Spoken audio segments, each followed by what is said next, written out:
Welcome to Reality NSFW coverage of Australian Survivor Blood versus Water 2022 episodes 4 through 6. Woo, that was a lot in one sentence. All right. We'll see you next week. Bye. I'm Jonny Fairplay, joined by Alex Rubino and Sarah Sirard. Holy moly. Has this lived up to expectations or what? Mm-hmm. Yeah. Man, so some internet publication has already deemed this the best season ever, based on 3 episodes, which I feel is a little early to say. I would say Famous last words. Famous last. I know, like this shit is gonna turn into fucking Caramoan in seconds. Sorry, Matt. That implies Caramoan started out good. Yes, it does, doesn't it? I think we just, we need to just see what happens. Yeah. See what the end happens, then maybe we make the statements then. Yeah, I mean, because I have David versus Goliath as a top 5 season for me. And I wouldn't have said that 3 episodes in. I mean, we had Pat and Nick almost going home, and then force feeding Christian down my throat. You can't make any judgment on a season 3 episodes, or even 6 episodes. And I guess maybe in an American season you could a little bit, but we're barely hit the swap. Yeah, I don't. Yep. Yeah, we haven't. Yeah, we're not at merge. We're not. I mean, like, yeah, let's relax a little bit. But 6 episodes in, there's some people I love. There's some people I don't love. There's some people that are turning me their way. There's some people that are turning me against them. That's all I asked for. That's called good television. That's why I watch TV right there. Those elements right there. I want the emotional attachment as a viewer to love someone, to hate someone, and to be turned one way or another. I completely agree. Mm-hmm. My only issues with the season still lie with a few people being completely under-edited. I can't tell you a thing about Michelle other than that she's working with Sandra. Mel, I can't tell you anything about. Jay went home without a confessional in episode 6, whereas U.S. Survivor, that's basically the entire season. If you're listening to this podcast, too bad. Yes. I was about to say, maybe you should listen. I just like saying spoiler alert. I like going down the road and seeing a car with a spoiler and then I get up beside them and I roll down the window and I go spoiler alert and I point to the back of their car. And then you found $5, right? What? Is that how that works? Sometimes. Sweet. I'm doing it wrong. I haven't found the $5 yet. Oh, well, I'm doing it wrong now. It's crazy to me that the Jay goes home on day 14. That is 2/3 of the way through the now typical American season, and we're just getting started with Australia. Yes. So and he got a very, very good Heather edit. Oh, he sure did. He sure did. But Heather made it to final 4? Yeah. Yes. I've been chatting with Heather online. What a sweetheart. She seems like a sweetheart. I'm not surprised. Yeah. So, but I mean, so many of us are. I mean, you got to really dig deep to find a scumbag, present company included. I was like, should I go there? Maybe not. Yeah. That's low hanging fruit. Stop. Exactly. I was like, all right. So let's start episode 4. It's day 8. It sure is. And we see they're eating crunchy fish. Yes, the fish tacos with like the crushed beans. Oh no, I don't think we're no. That's on the other tribe. No, so we will get there. No, this is on the or it's already happened. We'll figure. So no, this is on the Blood tribe, and they're cooking the fish in the coals, which is which I actually had the opportunity to hang out with Cowboy. He was living in Christiansburg, Virginia, near Virginia Tech. And I went there. We were supposed to watch a Virginia Tech game together. And he was just like, just come to my house. And so I go to his house and he hands me a shovel. And I'm like, okay. And so we dig a hole and we make these coals. And then we put coals in there and we make a fire. and then he throws a chicken on the coals and then covers it up, and he's like, okay, let's go watch the game at my house. I was just like, I just drove 2 hours and I dug a hole and we're not at the game, which is literally 15 minutes down the road. So, was it a better experience watching it at his house, or would you rather been at the game?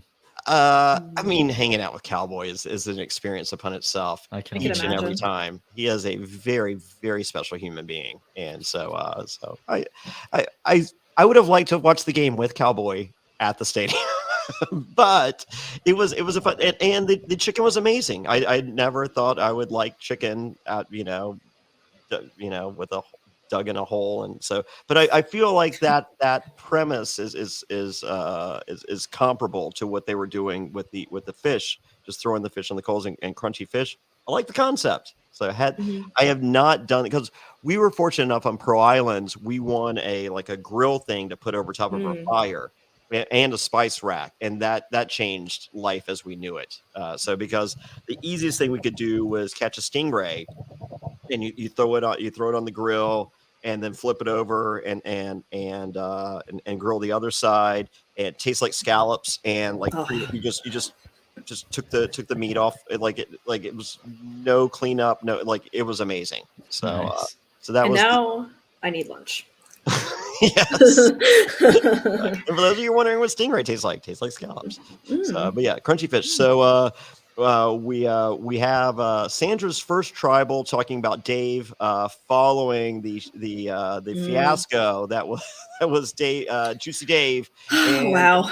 It is described as a shit show and a 3-ring circus. And the beauty of Australian Survivor is we hear Sandra say shit show, and JLP says it later.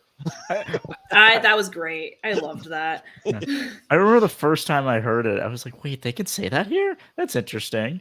Yeah. But also, Juicy Dave's blow up is literally how to blow up your game 101.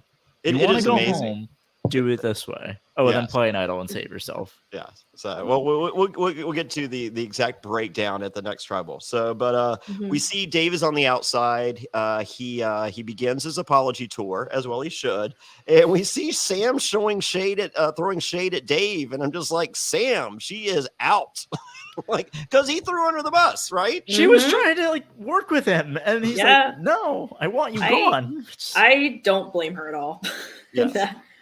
So here's where his game is actually broken down. What exactly happened to Tribal Council? Dave blindsides himself and then plays. I love that. I blindsided myself. I think that is that a first in Survivor. I mean, we've seen people sabotage their own game in the game, but at Tribal, I think I would say think of another time. I think Nora tried to in Island of the Idols, and then I think Nora did that. Karishma went home just nonstop. Yeah, but there was that one tribal where she just got up and said Elaine has an idol and all these things. Where I'm like, that's what I was thinking. Yeah, it was okay. There were well then. I've met Nora. She's so awesome in real life, but I you could see to where I would cast her in a heartbeat. Yeah. So because there's just that unpredictability factor that I'm looking for as a producer that I'm not looking for in an alliance. Mm-hmm. I could agree with that. Yeah, but I cast her on every season if I could.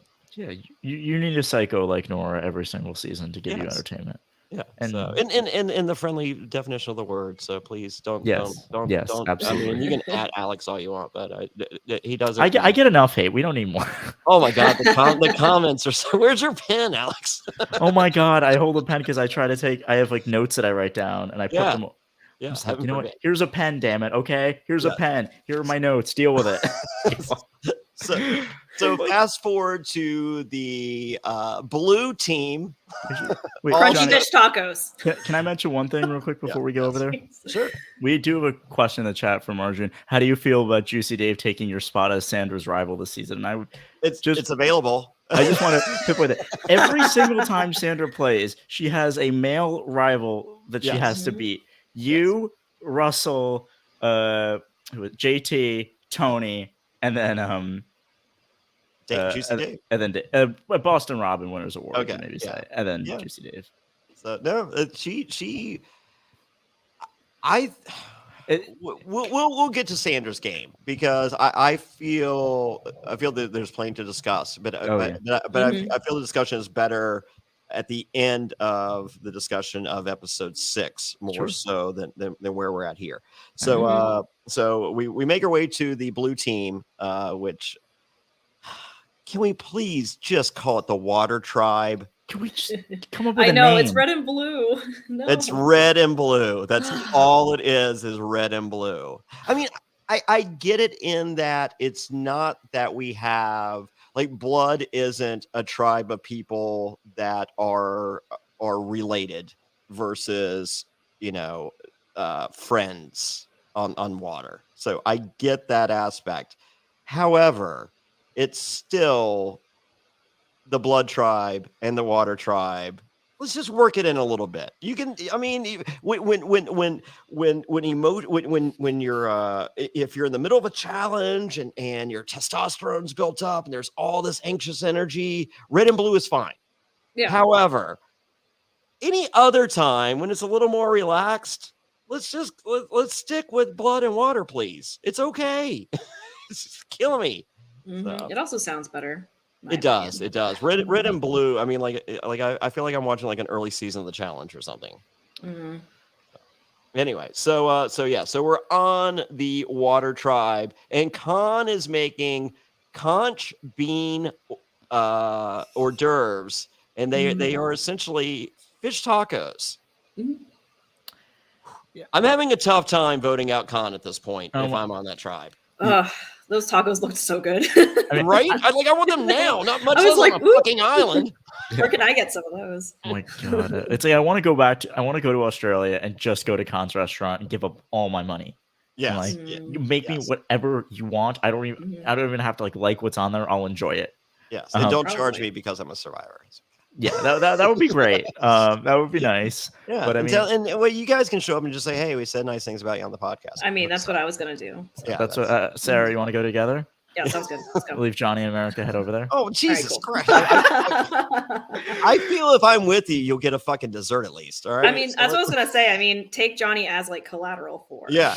As collateral, leave him there. I want Jonny to stay in America. Oh, yeah. We can just leave him there. You can hang out with Jonathan. I will purchase a pink jumpsuit before we get there. Don't worry.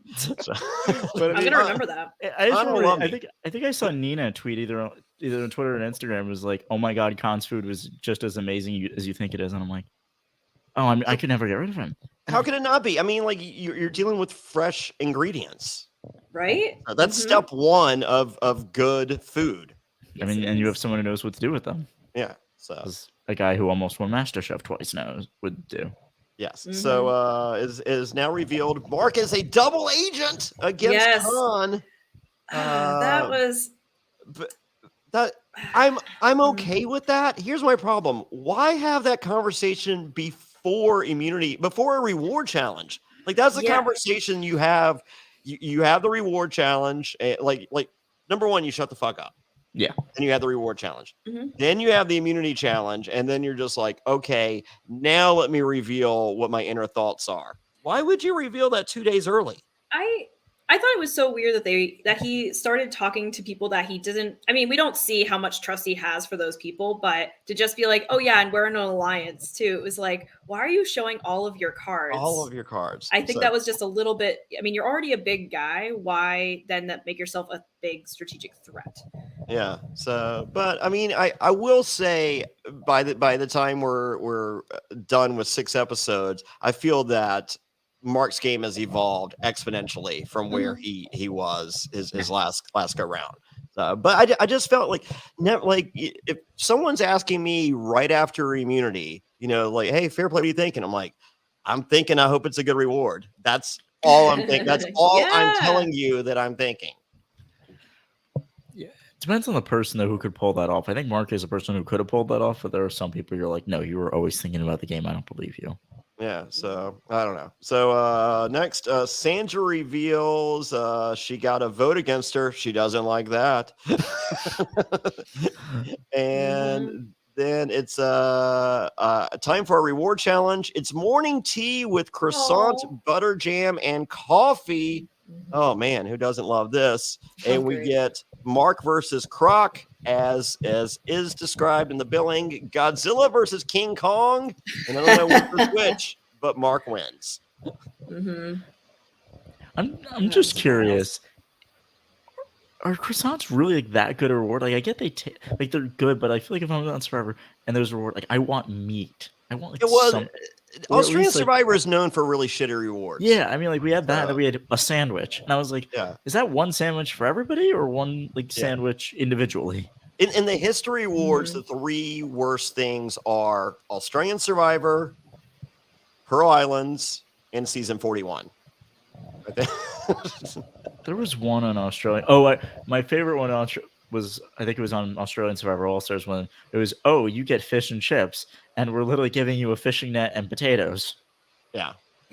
No, they're like I teased Matt before he started covering Australian Survivor with me. I was just like, their budgets for the challenge is $8, and their budget for their actual reward is also $8. Yeah, I feel like the challenge is pretty built, and then the reward is like 50 cents. Yeah. Well, it's also, you have to think like the kind of cuisine that they have in Australia. Croissants are a pretty big deal. It's like bagels to us, I feel like. Okay. I like a good croissant, but like I wouldn't like. Yeah, I'm not killing myself for a fucking croissant. I'm gonna get myself out of here, but I'm in New Jersey. We have the best bagels here. I'm sorry, I'm going on Survivor. I don't want a bagel. I don't want a bagel. I want meat. I want chicken. I want steak. I want maybe a chocolate cake. Oh yeah, that's where I'm at.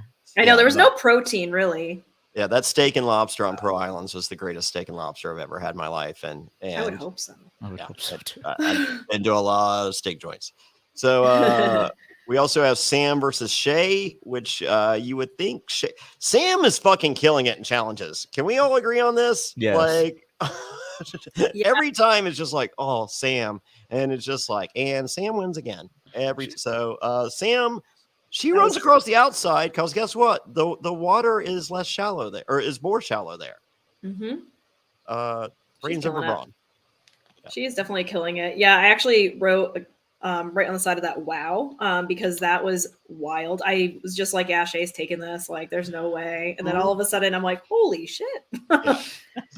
And if you would like to see me talking with Sam, check out our coverage of World's Toughest Race, which was featured on Amazon Prime Video, and we got to interview Sam talking about all the amazing, her time on Eco Challenge, which was the World's Toughest Race, and all the amazing run feats that she's accomplished. She's run across countries. I mean, she is a really remarkable and easily likable individual. So I'm glad to see that she's in love.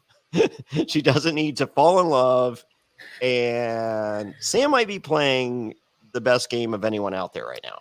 And you wonder why I thought she was going to win. There you go. We'll see. Very under the radar.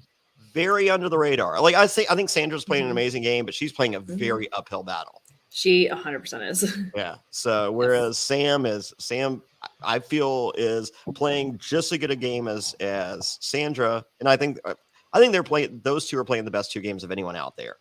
But I think Sandra is playing a very uphill game, and I would love the tension to ease a little bit for her and my sanity. Fair enough. But at the same time, I mean, like, I found myself on Pearl Islands whenever anything was too easy. Like I would tell production, I'm like, go tell Mark to fuck with me. I'm bored. And they're like, oh, you don't want to say that. I'm just like, I just did. So maybe because if you're not doing anything, time just stands still. So I mean, I'm sure Sandra would prefer an easier path to $500,000, but at the same time, if you're out there for 49 days, there can be some long days, and if you always got something going on and a hammock, maybe shit works out. I mean, there are no easy days when you're a 2-time winner and are debatably the best player of all time with a group of newbies plus Sam. Yes, debatable. So, I think she is, but I know. Okay, she's proving a lot of the naysayers wrong this season. So I think she's more so just proving her supporters right, and the naysayers are still in denial. There you go. I can see that. All right, so next is Josh and Jordan in a battle of the wedgies. Jordan wins. And once again, we have Nina versus Sandra. Nina again wins. I was shocked. Yes. So, and finally, it's match point. Jesse versus Khan. Jesse swam across. So this was supposed to be mud, and I feel like the conditions didn't cooperate with what their game plan was. Like I think all that water was put in. It was supposed to make it was essentially supposed to be quicksand. Yeah. And all it was hard dirt and then water. Yeah. It was like a dirty pool. Yes, it was pools some of my friends had growing up. I ran with a rough crowd. You, Jonny, never. No. Yes. So Blood wins, and Shay comes over, and we have a confessional from Sam in which she explains she did not want Mark to come over. They can cuddle after. And I love this from Sam. I do smart. Everyone's like, oh, I don't want to see my loved one. I get that, but no, wait, let them. Yeah, no. Sam's like, I'm fine here. I'm good. Yeah, it's a game. So, and they're like, young love is a lot different than old love. So, I mean, I am more than convinced that Sam and Mark love each other more than anything on the planet. Oh yeah, you can see it. However, these two virile, beautiful people, Ben and Shay, they got some love to give. Something else too, maybe. Yes. Yeah, don't take a DNA light anywhere near there, you all. But no, I'm cool with that move. If my loved one is on the other tribe, I don't want to come over there. I don't want them to come over. No. It's just you see each other, and you know there's going to be opportunities down the road if you play your game correctly. At this point, anything that you can single you out is something I want to avoid. Yeah. Anything is an excuse to get rid of somebody. And Shay came across as bulletproof afterwards. She's good. Yeah, She's damn good. Yeah. So we hear Sophie, the queen, but Sandra. So I did reach out to Sandra, and I was just like, why are you going after? So me and Wendell are huge fans of Sophie. We love her. We are all in. So you reached out to Sandra, and what'd she say? I was like, why are you going after my girl? And she goes, who's your girl? And I go, Sophie. She goes, oh, she's a drama queen. I bet she was putting that mildly. Yeah. I don't think they end up being pals at the end of this. You can't see that at all. Yes. I love Sophie's entertainment value on the show, and I love that she's going batshit crazy and is out for vengeance. But on social media, she's the worst. Like, she's having people come after Sam. Like, really? It's a game. Really? Get over it. Yeah. Oh, yeah. She's like, she's like got a big following in Australia, and she's like, Sam knows what she did, and then blocked her and all that. And Sam's getting a ton of hate for it. That's too much. Because Sandra's so good at the game that Sophie doesn't even realize after watching it that it was Sandra's move. Yeah. Well, Sandra explains that she's been biting her tongue. That was one of my favorite parts, and then you just see her being really loud. She's biting her tongue for Sandra. She's not saying to anyone, I can get loud too. What the fuck? Yeah. So and she's joined up with the 3 alpha boys, and it's right here where it's explained Sophie lacks social awareness, and Sandra is an American eagle picking off mice. I love that. One by one. Oh my god! And it goes to show. I think it's the best part of Sandra's game. I was listening to Shannon Goss say she was like the one thing that Sandra is the best at, and you can't deny it, is awareness. She is aware of what's going on with everybody before it even happens. Everyone's like, oh, I'm going to go tell Sandra. Sandra's like, I knew this already. I know who's working with who, what they all think of me. And I'm like, how is she doing this again? Yeah. Well, Sandra did not know. hear that? So we Sandra was not aware that Amy had the idol. That was the one thing she didn't But then know. she got someone to tell her. Of course. Yeah. But she finds out in a second. She's like, something's up with Amy. Oh, she has the idol. Cool. But I think we're jumping a little much. Yeah. We'll get there. Well, I'm just saying that she's not aware of everything, but pretty much everything. So, but it's hard to be aware of absolutely everything. There's always going to be something you can't know. She's aware of more than 90% of anyone that's ever played Survivor is aware of ever. But it's because she shuts up and listens and she just watches. She's an observer. And I think that's that American Eagle piece. I mean, the American Eagle thing, that was a lot, but being a bird in general and having that bird's eye view, being able to kind of see where everybody is and kind of being that quiet and watching and observing. And I think that's, like you said, Alex, it's one of the best parts of her game. Yeah. And American Eagle, just like I would like to think that it plays horribly over there, and then for me to be here, be like, oh yeah, say shit like that some more. Yeah, fuck with them. So it's time for the boat and arched word puzzle, and we will soon discover blood is a very difficult word to spell. I struggle. Sophie sits out on this one, and two things here. Sophie ends up getting voted out, and it's very difficult to be voted out on a challenge that you sat out. Like people make fun of Sandra for sitting out of challenges, but at the same time, there's no culpability for that fucking loss if you weren't a part of it. Yeah. So for Sophie to get voted out on a challenge that she sits out speaks volumes to Sophie's game, number one. And number two, it ain't Sandra. Why is Sandra not sitting out? Because Sandra is smart enough to have done research beforehand and knows what Australians value. They value playing in the challenges. And you know what? And she's giving it her all. Is she doing amazing? No.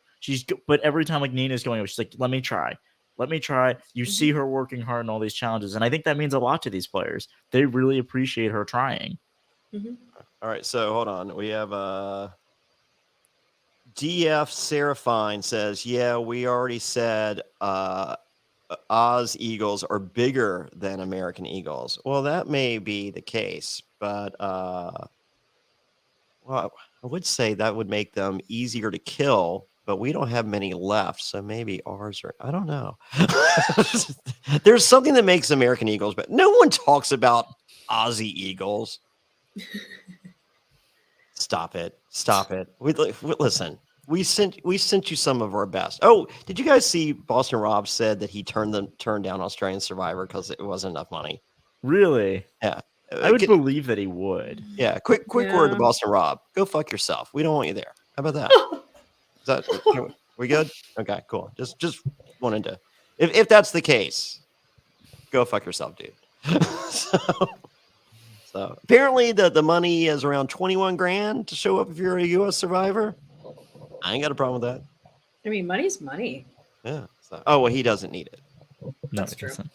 Because they just give him money, for not really winning. Seemingly neither does Sandra, but Sandra, you tell Sandra to go out there, she'll be like, okay. Well, Sandra needs the money. All her money's buried in the backyard. She ain't spent none of it. Which is why she doesn't need more of it. She hasn't spent any of it. I know, but she needs. I think her next $500,000 she will finally spend. So she needs it. I just imagine, like, because Sandra has moved so much over the years, because of the military stuff, with her husband and stuff. Like, how difficult is it to dig up all this fucking money and then rebury at her next place? Does she actually bury? No. I mean, you and her know each other. I was like, just had to make sure. Like, I tease her. Well, she does not deny it. Okay. So I may be onto something. But would you, if you were burying your money in your backyard, would you actually say to people, hey, all my money is in my backyard buried? Yeah. I mean, unless you want them just to dig aimlessly if it's not there. Oh, all my money is buried in my backyard. People are just going to come dig your yard up. Hey, it'll be easier for the pool. I want to put in a pool. Yeah. So Johnny, text me your address. I'll be right over. I feel like if you guys can do like that part, that's like, I don't know, $500 off or something. That's a pretty good deal. I'll borrow a cowboy shovel. Oh, sweet. It's available. I'm pretty sure he left it wherever he was living on his way to Vietnam. So, yes. So water wins because they know how to spell a 5-letter word as opposed to blood. And there's a twist. Water gets to watch Tribal, which means alarm nothing. bells should have been ringing. Yeah, that means nothing. They're just there to have a nice time and watch a movie and go home. Oh, is that what that means? Because I didn't think that at all. And I cannot believe that no one else didn't think that there was a possibility that maybe this isn't the time for a big move. Yep. So, but also at the same time, I think they'd all got their fill of Sophie. Oh, so big move or not big move, it's just the smart move. Yeah, I agree. I think Sophie, Sophie's making it really obvious that she has these alpha males with her. And it's not that she's making that secretive. She, like Sandra's been saying, she's making a lot of rookie mistakes by doing that. I mean, why would you let everyone know, like, hey, look at this. I'm the girl working with all these guys. Like, obviously that's a threat. Yeah. So Sophie's got the alpha pack. She wants Juicy Dave out. Sandra says, not so fast, Sophie. There's only one queen. I love that Sandra goes from being on a rampage after Juicy Dave and still is like, I hate him. I don't know why he's targeting me. I want him gone, to realizing he can wait. He's irrelevant enough. Yeah. Well, I think she heard Sophie use the word queen to describe herself, and she was like, fuck that noise. So Sandra, and here is where I feel that we're getting a really evolved game from Sandra that we also saw in episode 1 with Nina. Nina tells Amy, the plan's Sophie, and she goes, no, go do the work. And that was not Sandra on Pearl Islands. Sandra was just, as long as it's not me. Yep. So the evolution of her game, I think is just mind blowing and fascinating and to be honest, just vastly appreciated by me, because the person playing Australian Blood versus Water right now is not the person that I played Pearl Islands with. It's not. So, and when you compare Sandra to Nina, I think Nina is almost starting at where Sandra is now. I would agree. She's starting at a more evolved version of Sandra. Well, I don't think she's close. I mean, I just think the experience is. No, I'm not saying she's like as good, although she is proving to be very, very good so far. But I think she's starting with that style of gameplay. Yeah. She's starting. Yeah, she's that style, which so interesting to see the both of them. It's pretty amazing. I love watching that. Yeah. So no, the preview for episode 7 is they're calling like a must. You must watch this live. This is the episode of the season. That's what they say every time. So I'm buying nothing into that. But can we talk about the preview real quick? For 7? Yeah. I mean, I guess. I mean, they're swapping. They're swapping, and all they've showed us is Sandra and Nina are together. Correct. And I am really looking forward to that. Okay. Just as a fan. I don't know if I am or not, because I don't want it to fuck with either one of their games. I don't want it to, but as like the entertainment value, we get Sandra and her daughter on the same tribe. Yeah. Give me it every day of the week. I'm for that as long as it sustains. Oh yeah. I don't want this to be a one-off. Mm-hmm. So, and if them both sustaining means they need to be on different tribes, then that's what I want. But if 2 votes are better than 1. However, she's already got a target. I just think it's a thing of they've already had such big targets on their back, and they've had such challenges, and they've evaded all of them. What's next? And I want to keep giving them obstacles and watching them conquer it. I think that's what I personally get out of watching a really good player, is watching them face adversity and defeat it, not have a cakewalk. You should check out Pro Islands. There's this kid, Jonny Fairplay. He's a real go-getter. Oh, I watched it. I watched it, and then he lost to the Queen. Oh, wow.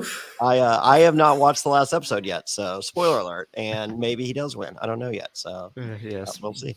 You never know, I guess.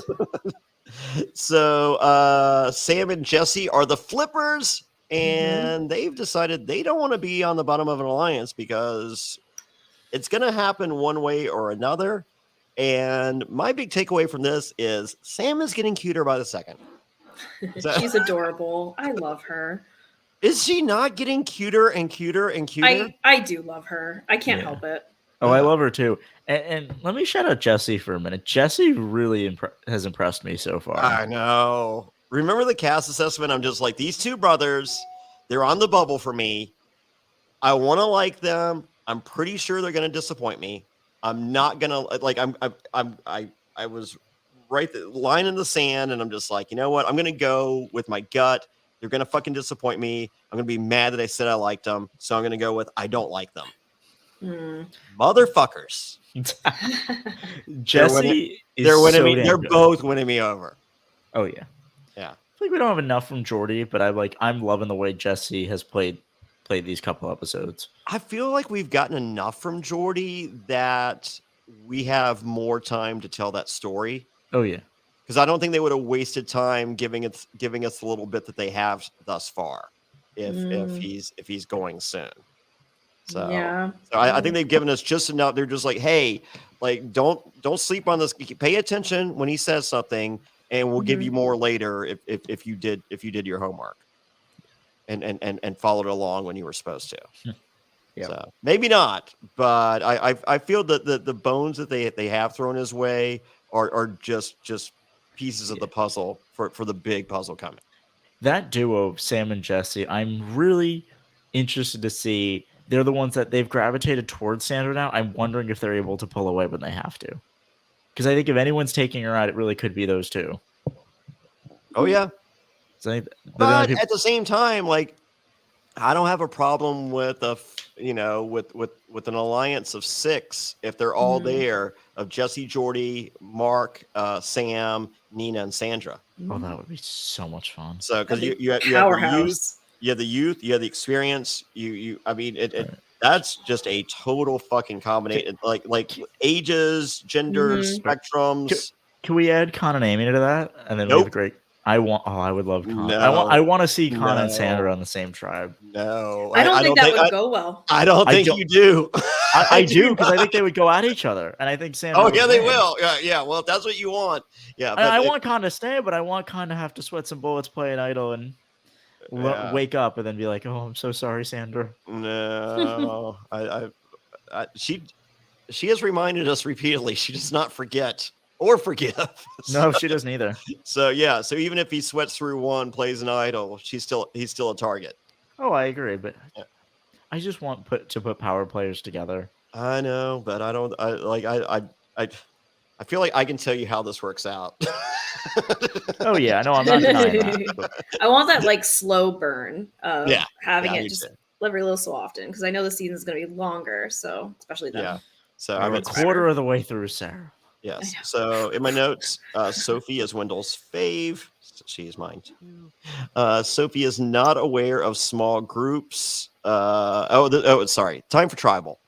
So Sophie explains that she's not aware that there's small groups, and we get a Sandra eye roll. Every Sandra eye roll is great. I'm like, imagine if Sandra knew they couldn't see her, what her reactions would be.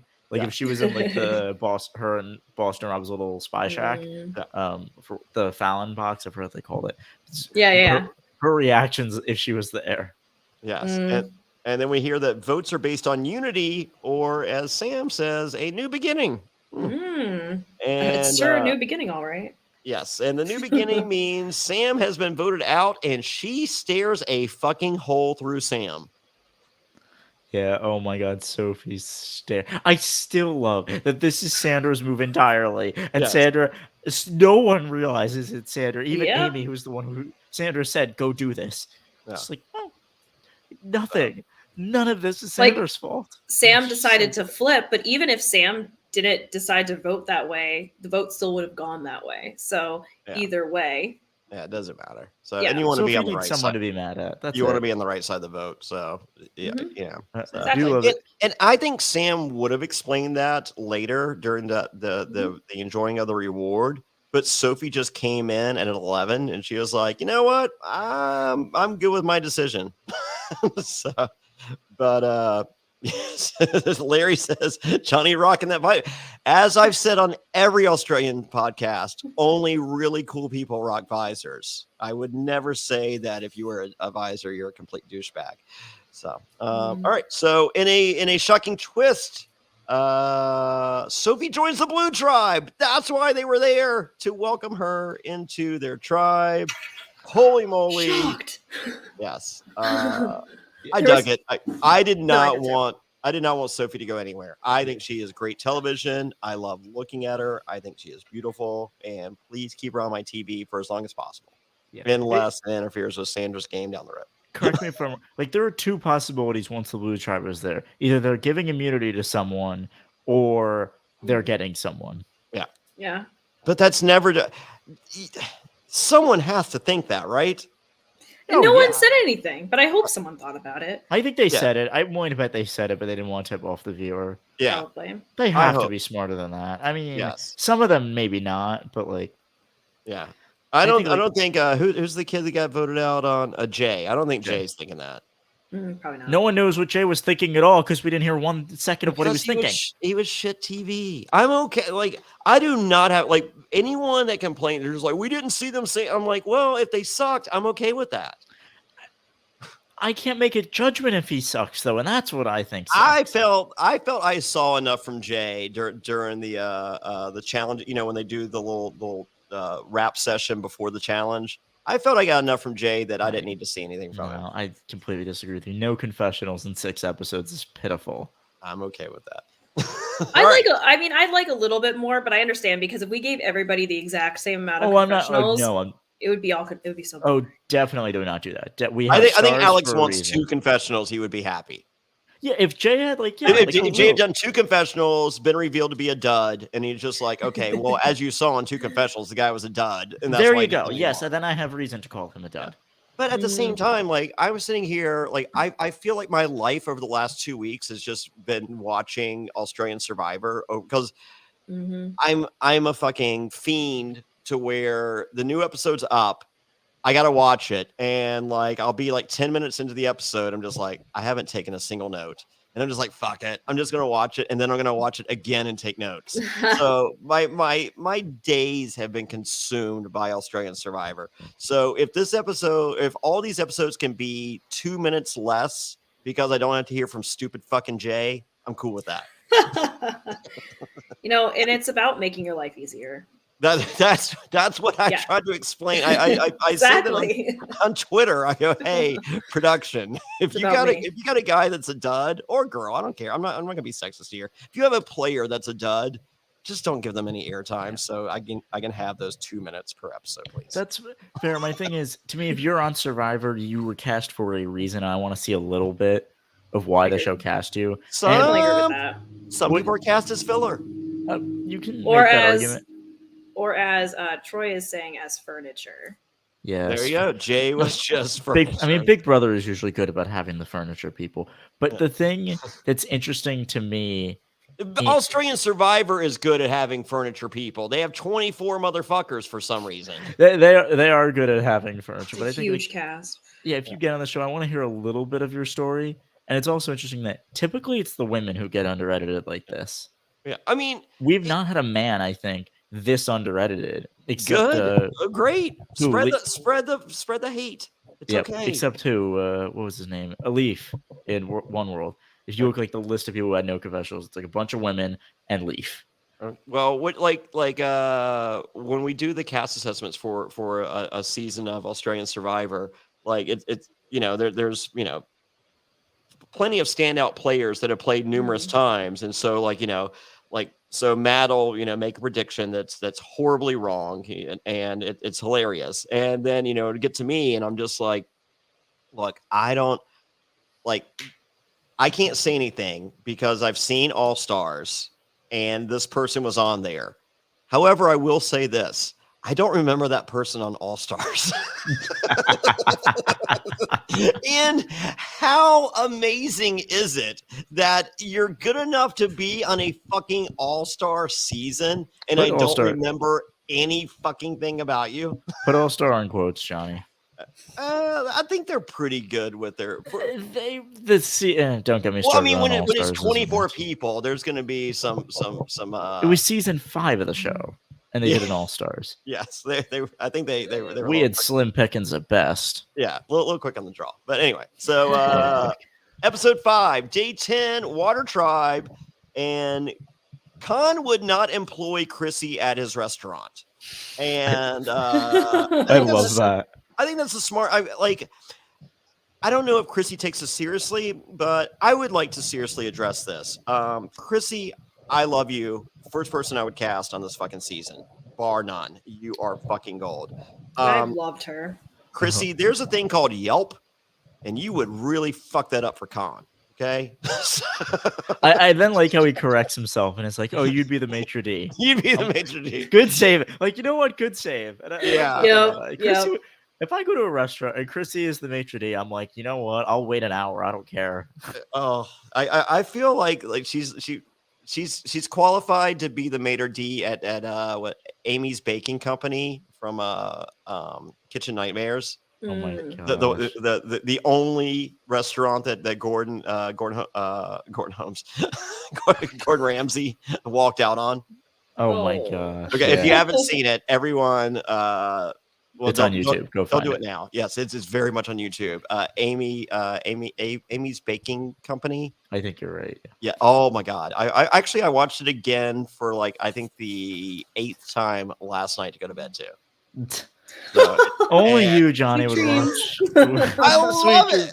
It makes me so... Go fuck yourself. Oh my god. That's what you're listening to. Fuck off. Yes, the customer is always wrong. So, yes. All right. So Sophie knows that Sam turned. And then unfortunately starts bossing around KJ. KJ, smartly enough, realizes this and is worried. Whoa. We finally got KJ on our screens. It only took her sister getting there and annoying the shit out of her. I honestly don't even know. Every time they could show because KJ is 2 different people with the glasses and without the glasses. I would agree. Mm-hmm. And so, every time I'm just like, who is that person? And then the next time I see her, I go, who is that person?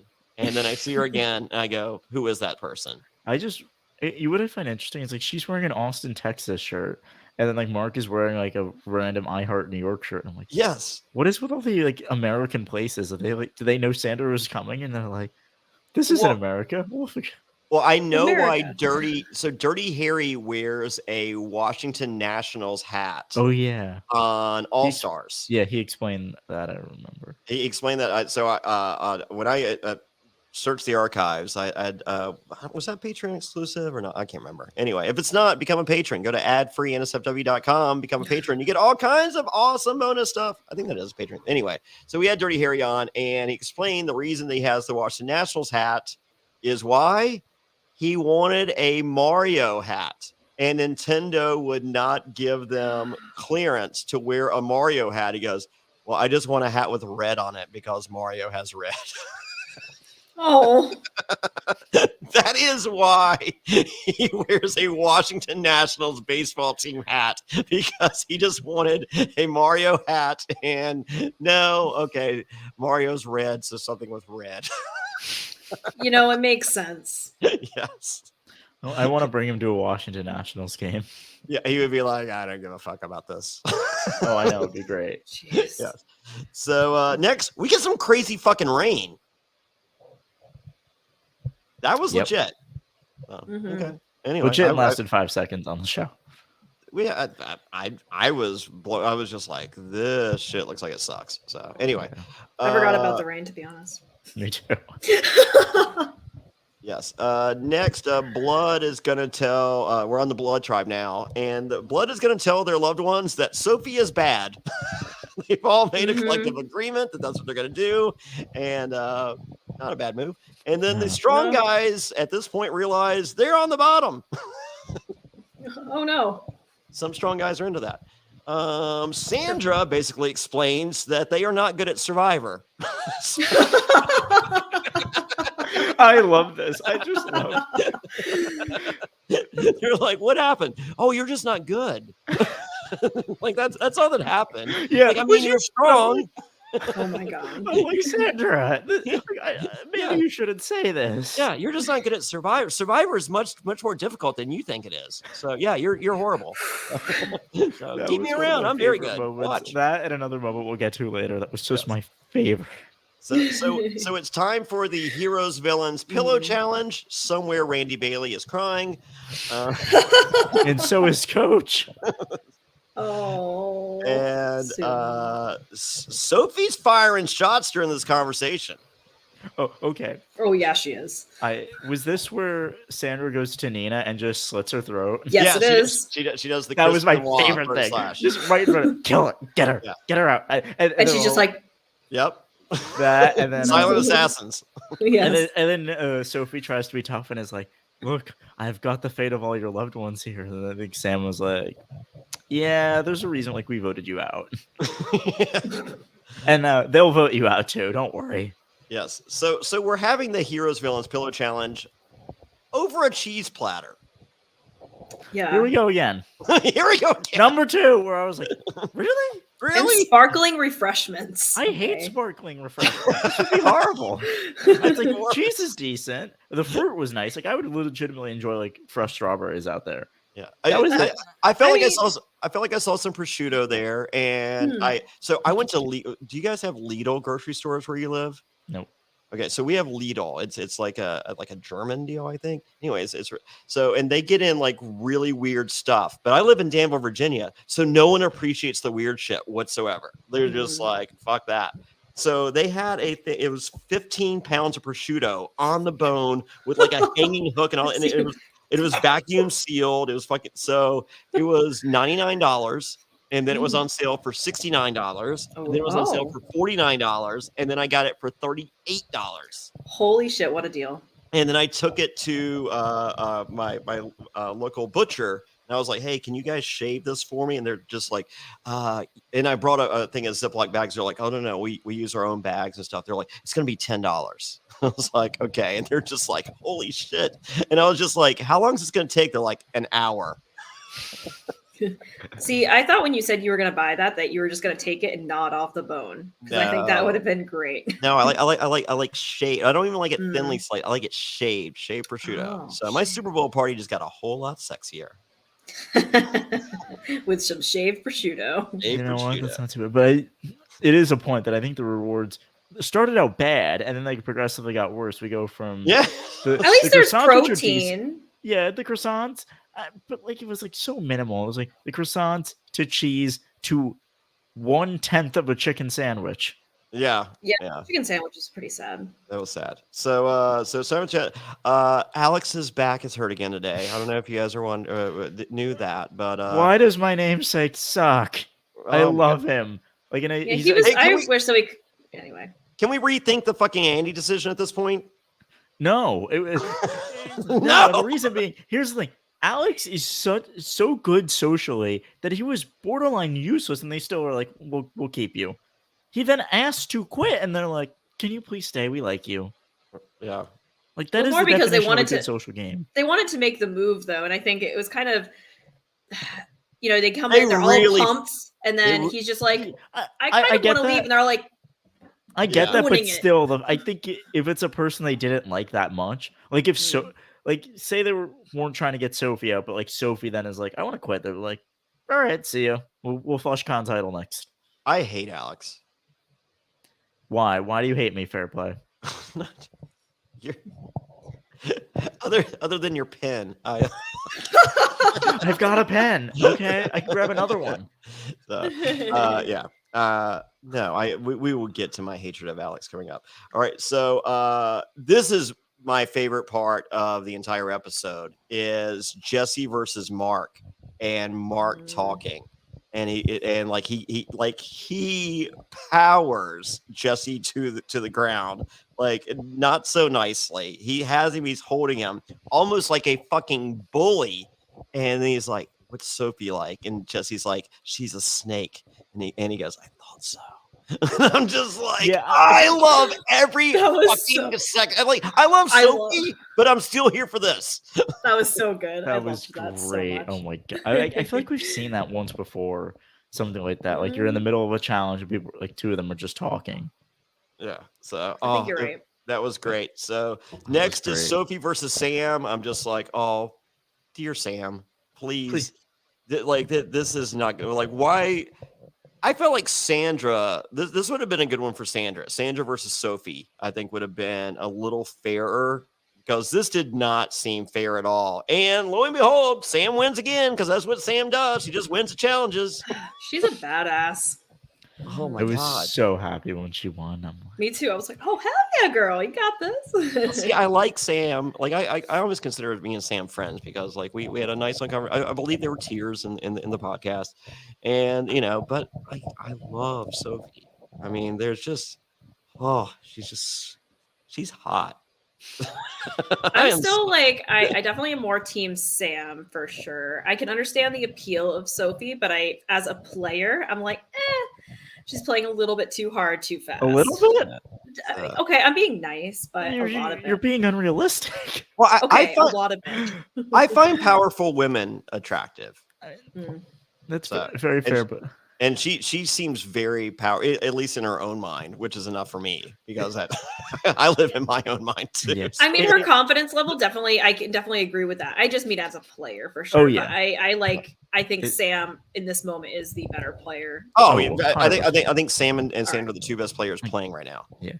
If like the speed you want to play Survivor, say like 15, Sophie's not like at a 17 or 20 or like a little. No, she's at 100. Yeah, that's okay. She's crashing into people. I'm here for it. Oh, it's great entertainment. It is not a winning game. No, there's no chances. Watch us be here 6 weeks later, and we're like, how the hell did Sophie win? Yeah. Plus, she's a millionaire, and I feel like Sophie's the kind of player that would remind you of that. And sounds like that's not working for me in a final jury. Yeah. I mean, she'll definitely be remembered. That's for sure. So if she's playing to be remembered, she definitely will be. Yeah, she'll be back. 100%. And hopefully she'll be playing with me.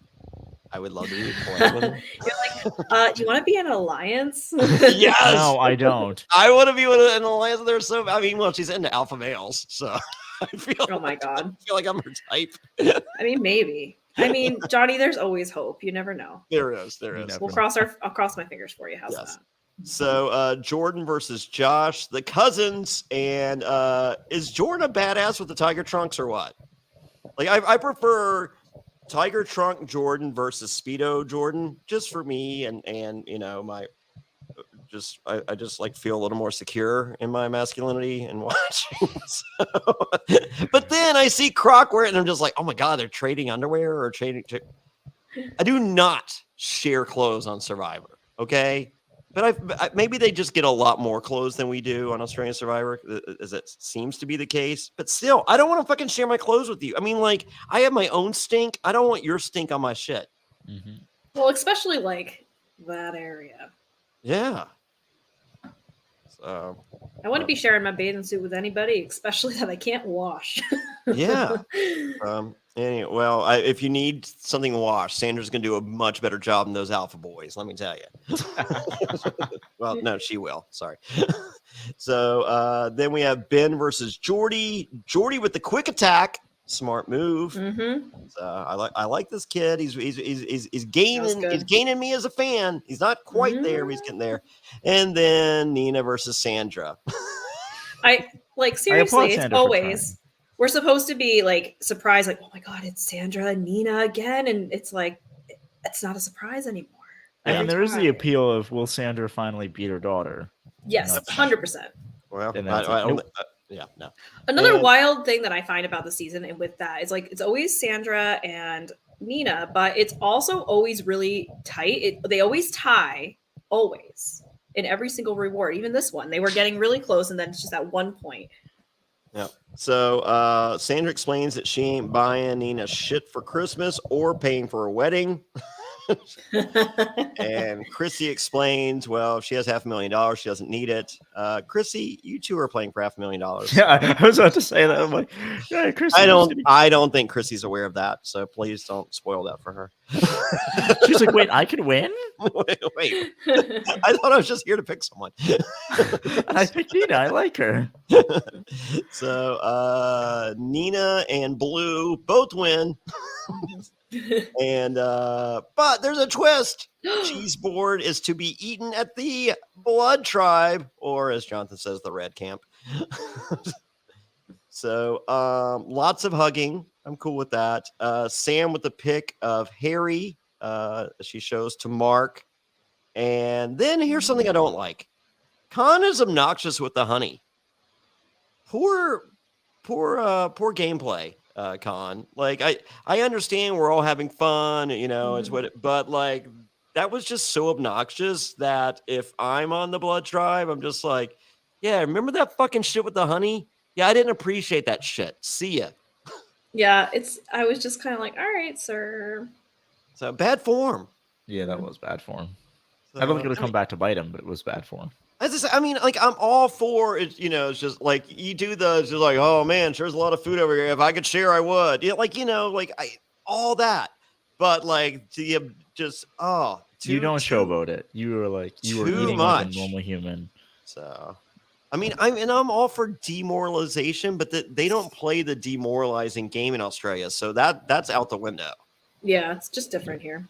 Yeah. So, but yeah, if it's U.S. Survivor and you're demoralizing the other tribe, I'm all for it. But no one's playing that game, and I don't understand why. Khan's better than that. I'd like to think. So, just probably a lapse in judgment, but anyway. So, Sophie attacks Jordan. She just is on an attack train. Like, all right, you next into my office. Yeah, I'm gonna remute now. Get out. Next one. But Jordan had her back. And Jordan voted with her. Yeah, like the vote. And she was just like, and he was just like, what? She goes, why aren't you like coming up to me and saying, I didn't know. And he was just like, because I'm trying to fucking maintain here. Well, she had to go up and say, you're sleeping with the enemy. Yeah. And I thought that was interesting. I was like, are they in a relationship? And she's angry because it was like a little much just to. Well, he's still on. It's very cringy. Tribe. Yeah, he's still on that fight. He's just like, look, I'm trying to float here. Exactly. He's not going to lay down and die.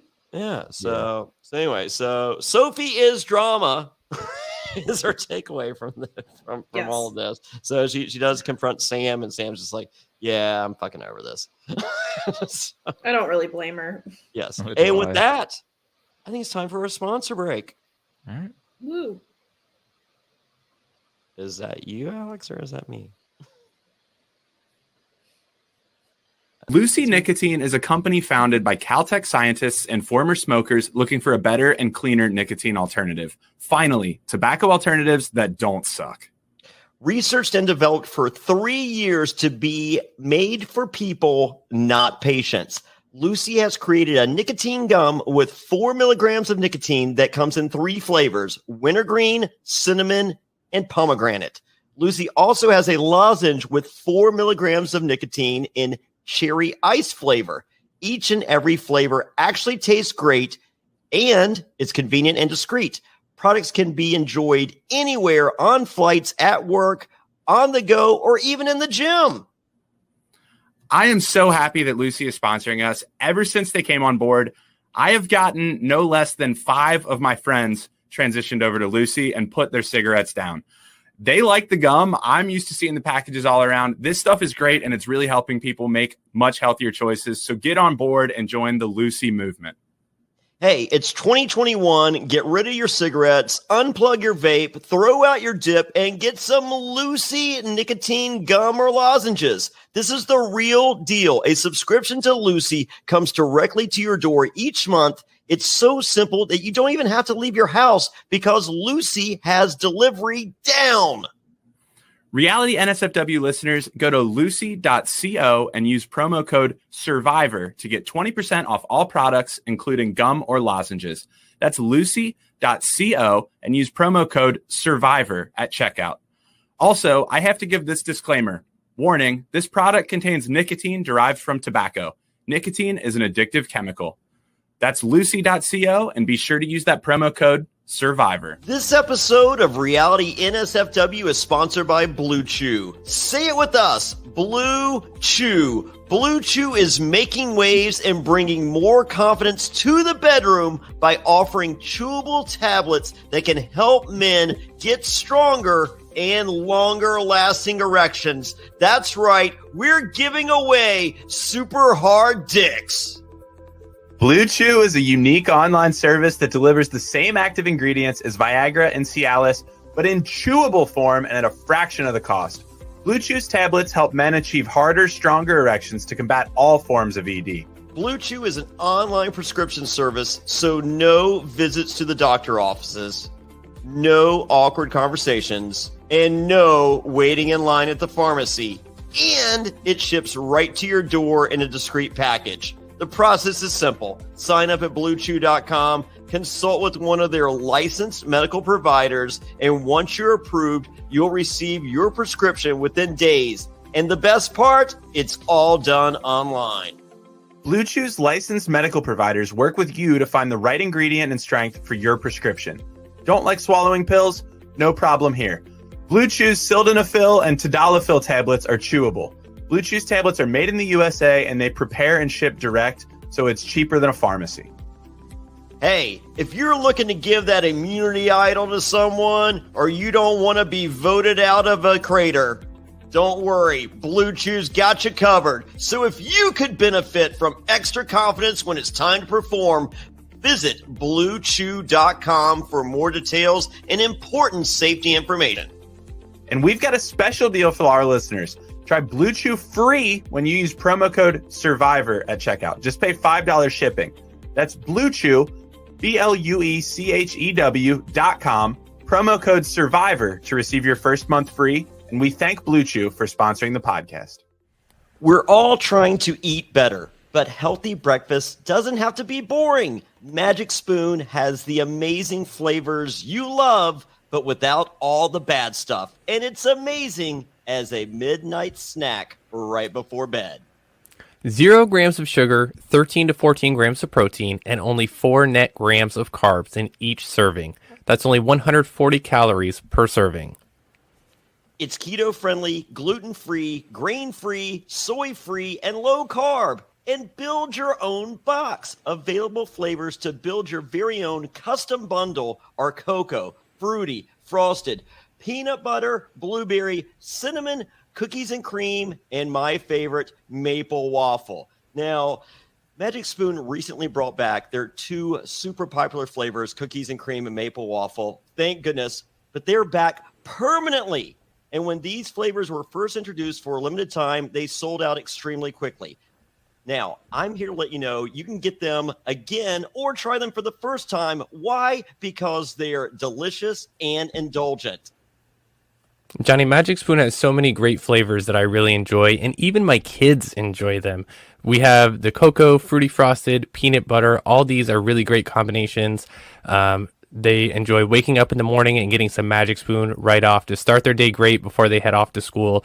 I think everybody listening should give Magic Spoon a try, or if you've tried them already, it's time to reorder. Let's get you some more Magic Spoon and get your day started right.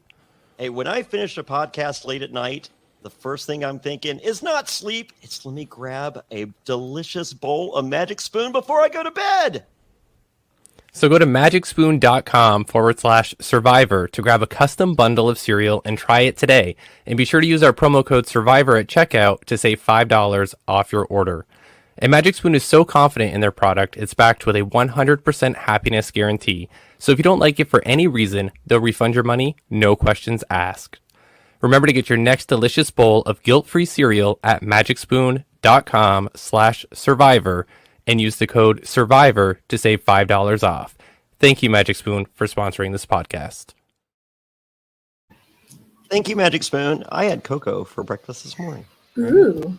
And then I went to the gym, and then I'm going to go ride a bird scooter when we're done because it's 68 degrees. Why? Because rumor and innuendo is an iPhone does not say 69 degrees. What? Yeah, because people giggle. Don't know if that's true, but We'll see. I'm staring at my phone. Ooh, it is 76 degrees here. Hell yeah. That's nice. I hate all of you. I am celebrating the warmth of like 40. 40. All right. So it is now time for the hold a log rope immunity challenge. And all I have from this is Ben is the fucking man. Okay. One other thing, and another reason I like Alex. How the hell did he hold all that with a busted back? Come on, I got to give you credit where it's due. Mind over matter. That is so impressive to me. I still hate Alex. Why? Why do you hate him? Like, we'll get to Johnny's jealous. Yeah, probably. I think that's all it is. All right, like, there's not much to hate of him. Yes. So it looks as though it's going to be Sophie 9-2, and but according to KJ, the right move is Khan, and Nina jumps on board with this and suggests a split vote between Khan, Shay, and Sophie, 5-3-3. We then see Khan gets a little nervous, but then reassures himself because he loves himself so much. And the stage is set for tribal. And then stupid Alex quits. I mean, they did the whole tribal, and you're thinking that was wild. Maybe Khan's gonna go, maybe Sophie's gonna go, and then he's like I don't know. I guess Alex tipped off Jonathan because it's like, oh, you're in the middle, but you're gonna vote first, and then you're gonna quit. Yeah. Okay. So, are you guys cool with the buff and the fire if you quit? I'm fine. Yeah. Yeah. There should be something if you quit. I'm glad he didn't get his torch snuffed. Yeah, I feel like that's like the ultimate penalty, and I'm okay, especially for stupid Alex. I appreciate it more for a Colton. Yes, for example, like that's a good punishment for him, or something like that, or what Nayanka and Purple Kelly should have gotten. Yeah. Yes. Oh, no. I'm no Alex, because Alex ruined what was potentially a really crazy fucking moment. So I'm willing to bet he was like ready to quit that day, and they're like, no, hold it tribal. We need to make 75 minutes of a show. I feel I really think they did. I feel like he might have felt that, but I don't feel that he said that because there's no way you're exposing so much fucking shit because we see. No, I absolutely think there is. Production wants it. You tell the producers, hey, I'm going to quit. No, wait till we go to tribal. Then you can quit.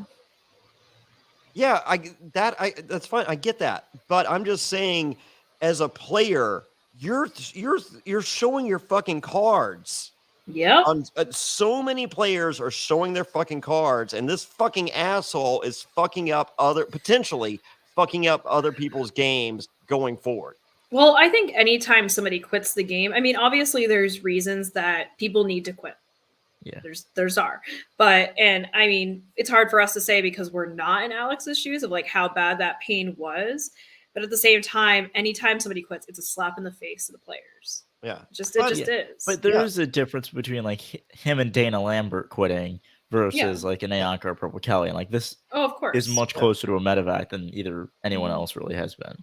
But there was like Khan is potentially one of the best players on the season. Yeah.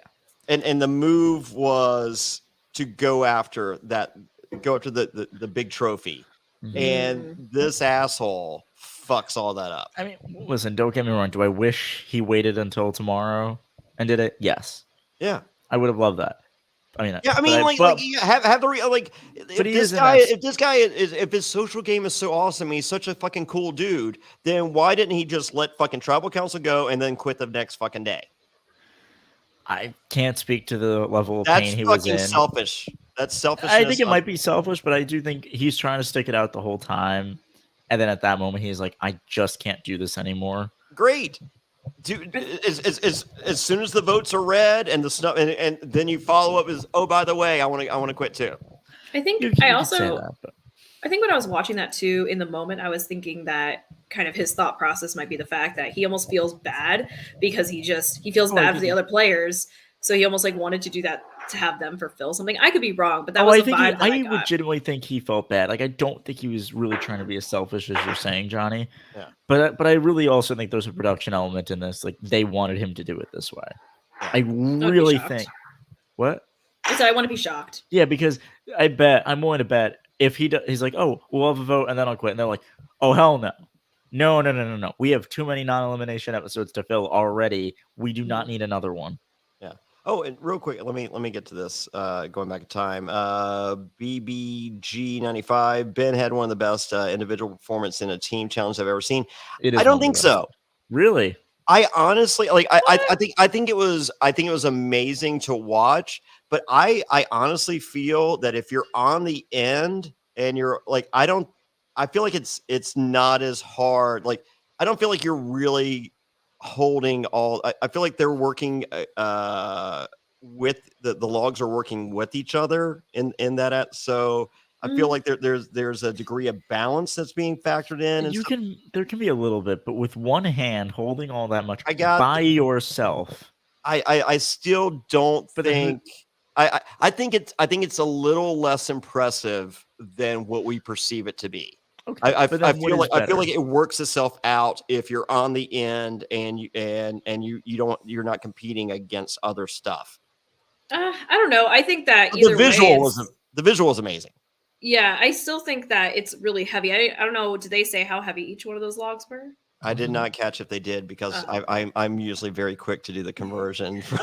Did they say like 20 from not correct to English? Was that the thing of 20 kilograms?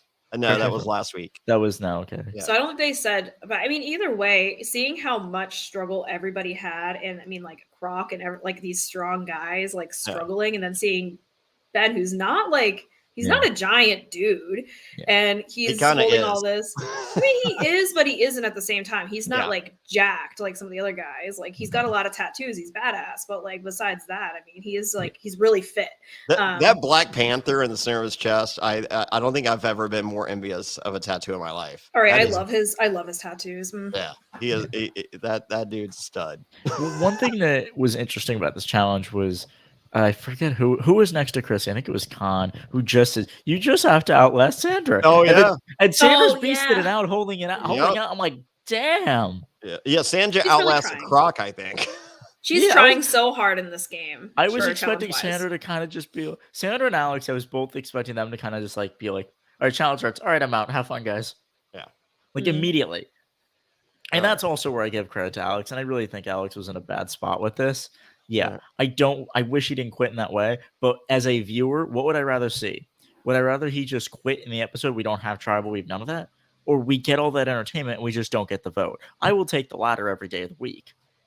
And well, I just hate Alex, but it's okay. Episode 6. There are not many people to hate on this season, John. I know. That's why I got to take it where I can get it. Yeah, you're grasping at straws, or in this case, straws of a back that's broken. Yes, broke. He broke my back on this episode. All right, episode 6. Jesse is the kid now. He now has a nickname. He is the kid. Please refer to him from here on out as the kid. He will never be known as anything other than the kid, but he's also Juicy Jesse. No, it's not working. Nope. Juicy Jesse's not okay. Nope. I thought it was Juicy Dave. How many Juicies can there be? Well, they were. It is Juicy Dave, and that's it. That was a Juicy Dave joke that they made. Yeah, I think. Yeah. So, how is he Juicy Dave? Is there a story there? He's juicy, duh. There is a story. I don't remember. That's his Instagram name too. Which he's rolled with it. He's all in. So, yes. So day 13, and Sophie is the Wicked Witch of the Outback. Mm-hmm. All right. It's tough when you give yourself a moniker. Mm-hmm. So, Sophie, I just like you the way. Don't.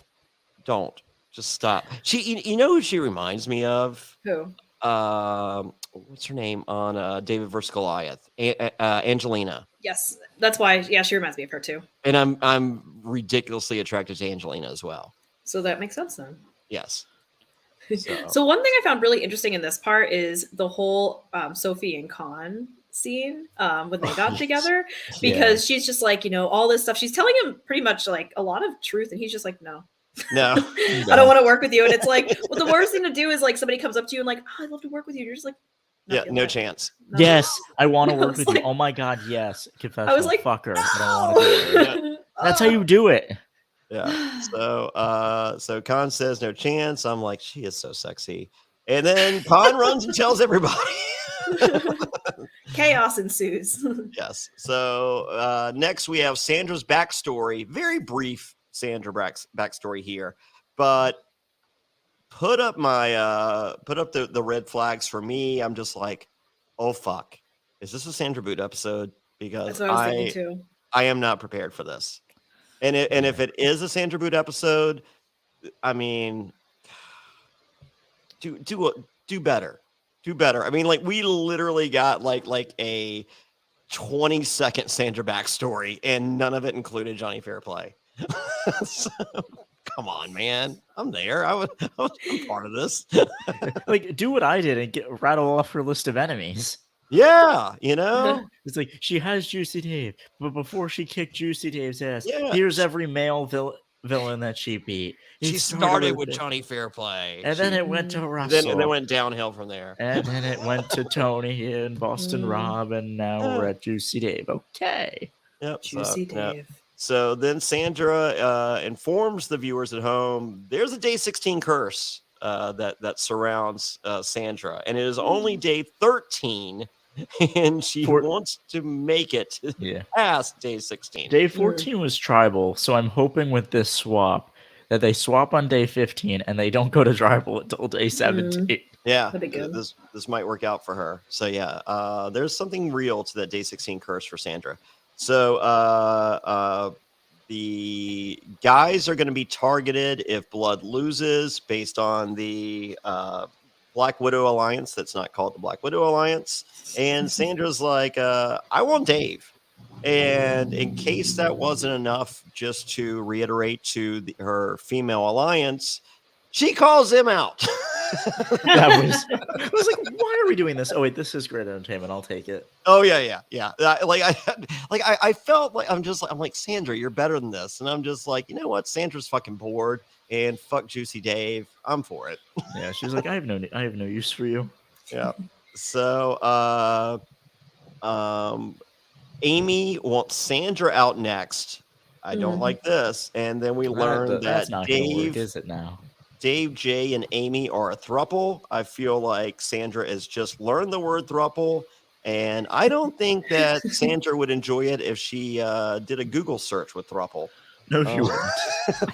I, on the other hand, I think that's my go-to on Pornhub. No comment. All right. And we're moving on. Thank you, Sarah. I aim to serve. Yes. You're doing a good job with it. Sandra rats out Amy to the three alphas. That they did have a discussion that a guy could potentially be next. She suggested Dave, and Amy was just like, hey, how about one of the alpha guys? So she just wanted to plant that seed. Great. Next we have Crux backstory. 8 years retired and needs Survivor to regain his confidence. Holy moly. I like this stuff. I love, because you look at, as a viewer, you see Croc as a footy legend, a badass, still 8 years removed from the game, a physical fucking specimen, and he's still missing something in his life, which I think everyone can relate to, except for me, of course.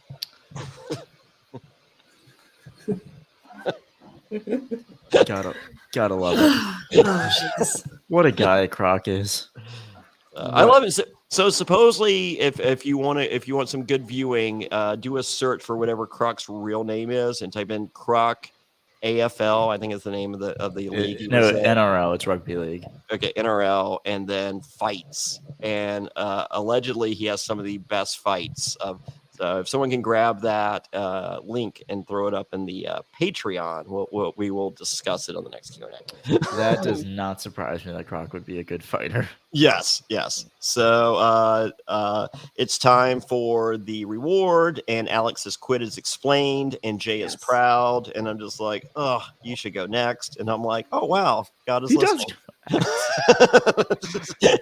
I felt like I willed that into fruition. Yeah. I didn't care about losing Jay that much. I was like, all right, who are our options? It's not Amy, it's not Sandra, it's not Sam. Great, bye. Yes. So let's see. So it's now 3-on-3 rugby for a club sandwich with juice. For one singular sandwich.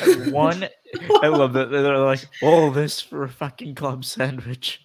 Yes. They can all take one bite.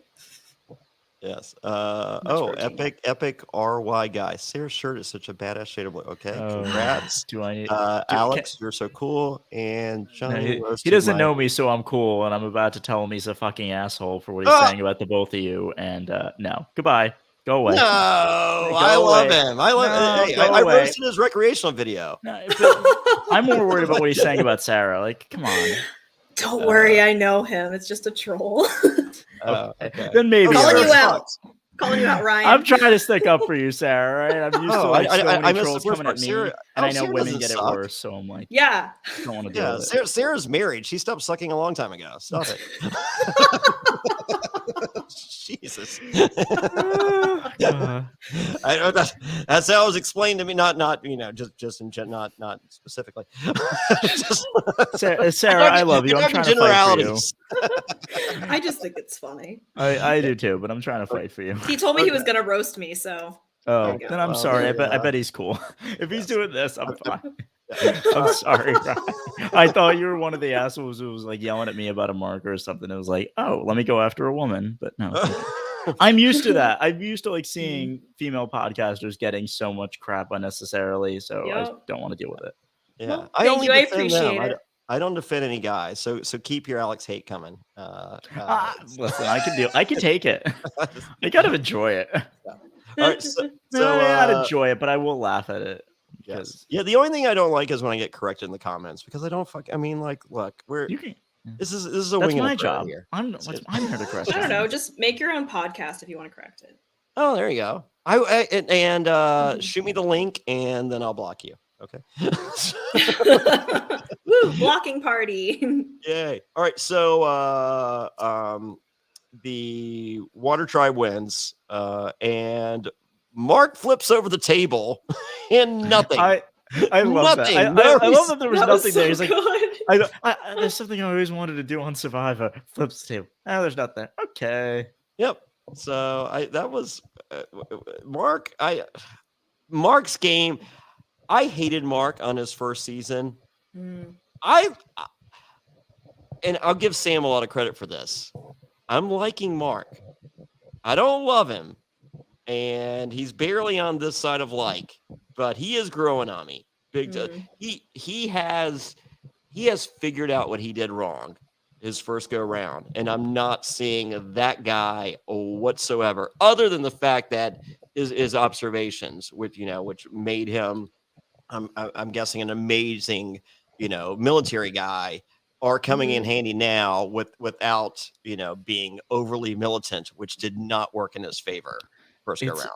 It's amazing how a player can really improve their game when they realize what they did wrong the first time, unlike so many people who return to play Survivor and think, I got robbed. Well, the game is flawed. Yeah.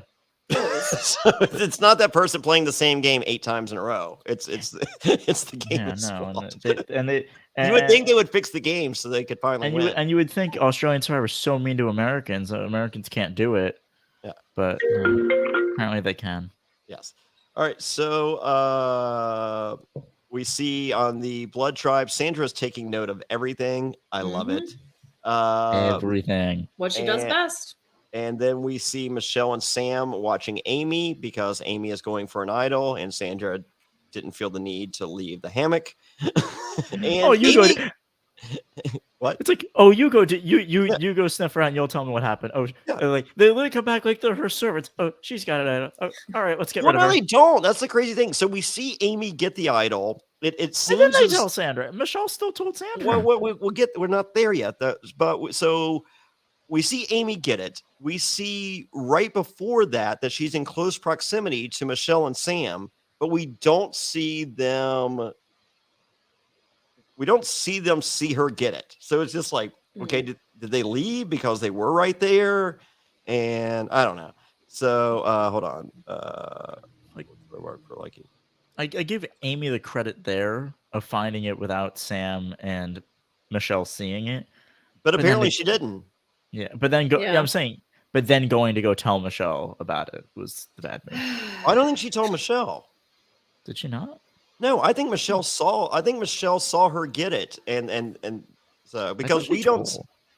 I do not remember Michelle telling or Amy telling Michelle. I think she saw it, and they didn't show that, and of course they didn't show Sam and Michelle running back to Sandra telling her at that point either. So it was just, I mean, fuck. I mean, they're 8-hour episodes. You can't. 8-hour episodes, and they still like to leave things on the cutting room floor. Yes. Mm-hmm. So next we have 5-ball cliff jumping basketball for immunity. And this, from what we can gather as viewers based on testimony and confessional and and just fucking watching it, top 10 most brutal challenges in the history of the show. They look pretty rough. It's got to be up there. So I don't see myself loving it. You sure? Yeah. Johnny, be careful what you wish for. Yeah, no, I like that. This one is like, holy, what, like, who's the motherfucker that swam sideways like that? Like, that would be me. I'm just like, I don't know where the fuck, like the who am I?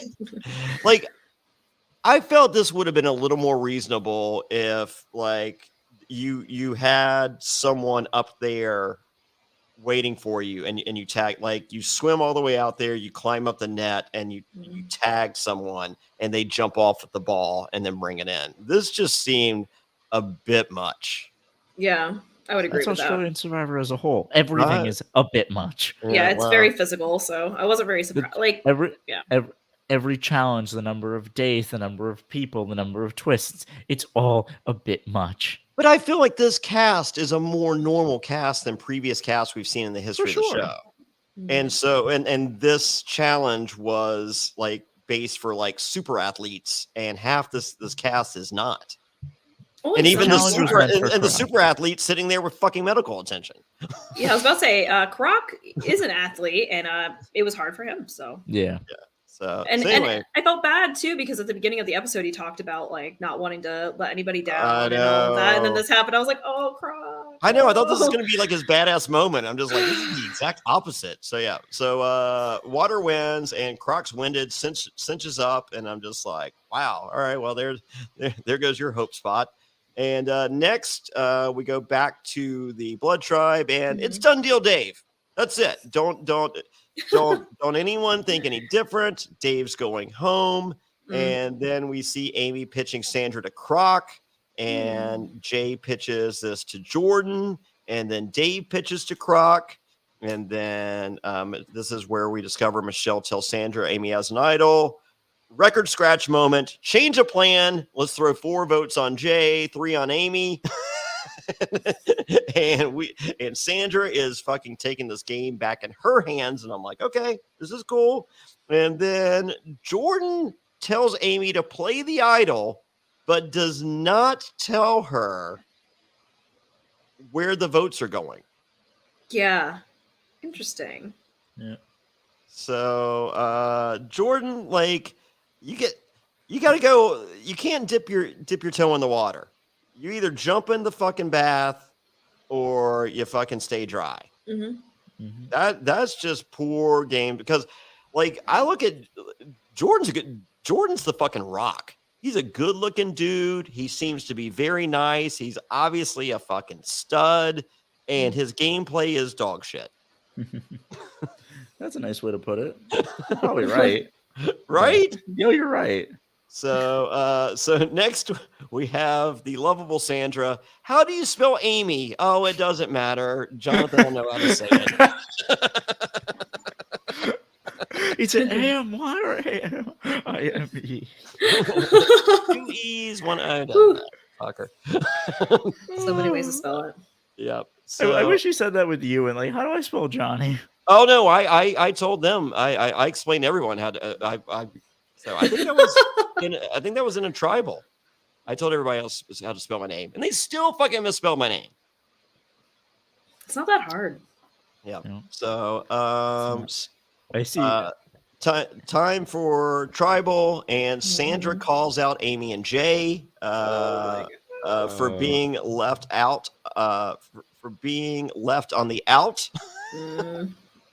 And everyone and here's the best. So Jonathan's just like, Amy, are you worried? And she's like, yeah. And she was like, why? She's like, well, and she hesitates. And Sandra, never one to add fuel to the fire, goes, no, why don't you tell them why you might be on the out? And she's like, because I have an idol. And it's here that we realize as viewers that everyone on this tribe knows that Amy has an idol, except for her alliance. Are the only people that does not know that she has a fucking idol. Oh, it's great. That moment, and then the moment where Sandra's like, oh, they just told me to vote Sophie last time. I'm like, what? No, they did not tell you. You were the one who orchestrated all this, and they believe that they just told you. Yes. So that's how you play the game. How good is Sandra? How good is Sandra? So everybody votes, and Amy decides to play the idol for herself. Why? Not tonight, Satan. Tonight, Satan. So 3 votes on Amy, 3 votes on Sandra, 4 votes on Jay, and I have here in my notes, Sandra playing an uphill game, but earning a lot of respect from me. And we even see Jay kiss Sandra on the cheek and say good work afterwards. Oh, that was fun. That was fun.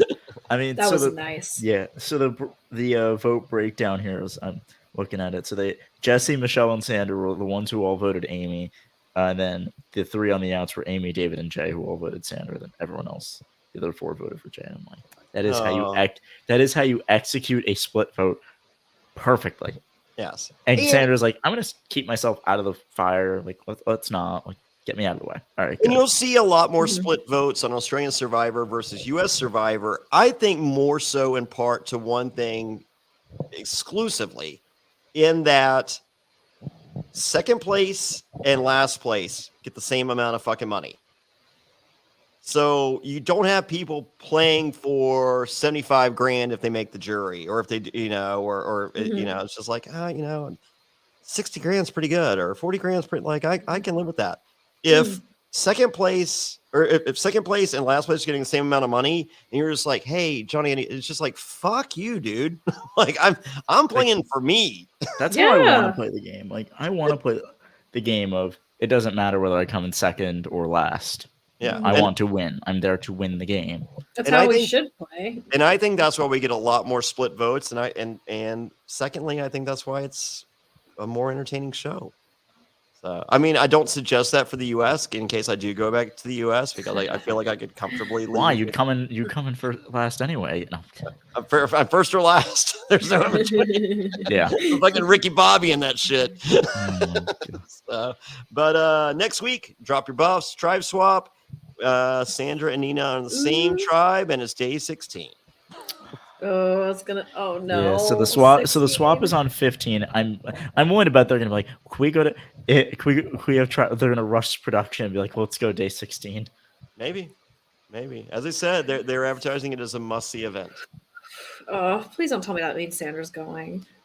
Nina and Sandra versus Khan. Let's put it out there. All right. Well, sorry, Khan. I'll miss you. I mean, we'll come by and get some free fish tacos. I think Khan plays. They get Khan to play the idol or something. I don't know. We'll see. I don't know. We'll see. So there we go. So with that, I'm loving it. Are you guys loving it? I'm loving it. This is actually the first time I've watched Australian Survivor, so this is like my whole take. Yes, so I love it. Oh, you didn't go and do your homework? Come on. I did some homework, but I only have so much time. I know. So, especially with Australian Survivor, it's time consuming. Like people are just like, hey, the episodes were Sunday, Monday, and Tuesday. What? Why are you guys doing a podcast on Friday? I'm like, because it took us 12 hours to watch this shit. And it's so good. I mean, it lives up to the hype. You've been telling me to watch it forever, so yeah, it lives up. And it definitely lives up to the hype, if not more. Yeah. Oh yeah. This is great. This is great. And also, what we're trying to Shay still has an idol, which I'm really curious to see how she plays it. Oh yeah, we shall see. So I mentioned her at all, but she is an idol. Yep. So if you guys are looking for shirts, go to JonnyFairplay.com. No H in Johnny. JONNY FAIRPLAY. I have Andy shirts. I have a new Sandra Adios Mate T-shirt available. I have a Nina shirt. It's a Nina. It is her legacy. Holy moly. And I have a Celebrity Big Brother Reality NSFW shirt. Troy says, tell Russell he's a pussy. I will pass it on. Yeah.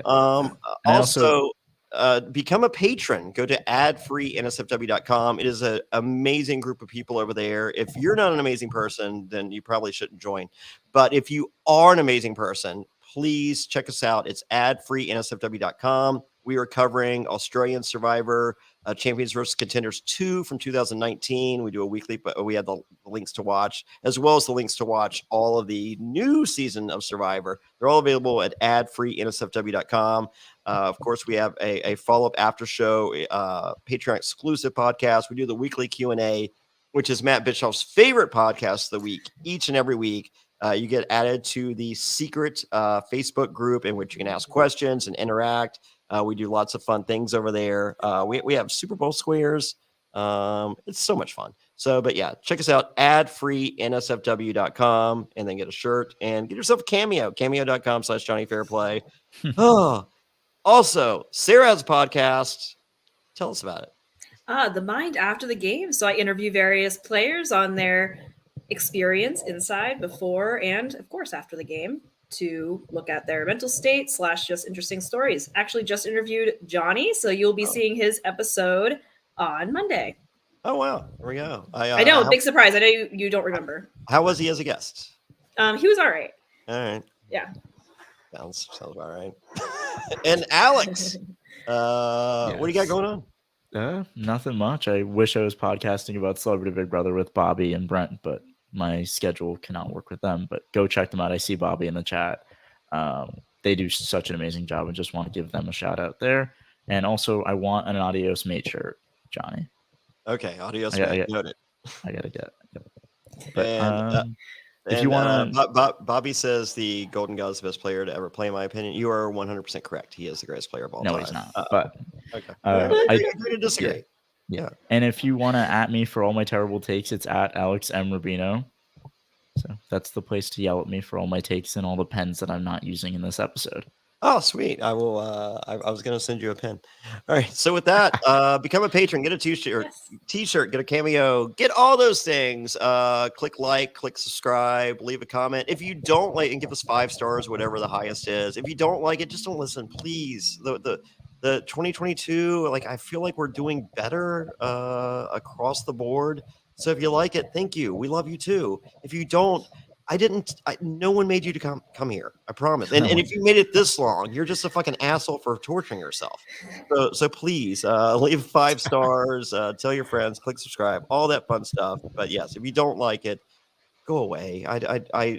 There's so many people that are loving this. There's so many people that appreciate what we're giving them, and we love giving it to them. I mean, this is so much fun watching, so much fun talking about, so much fun supporting, a survivor sister of mine, yes, peek behind the curtain, me and Sandra are friends. I'm sorry.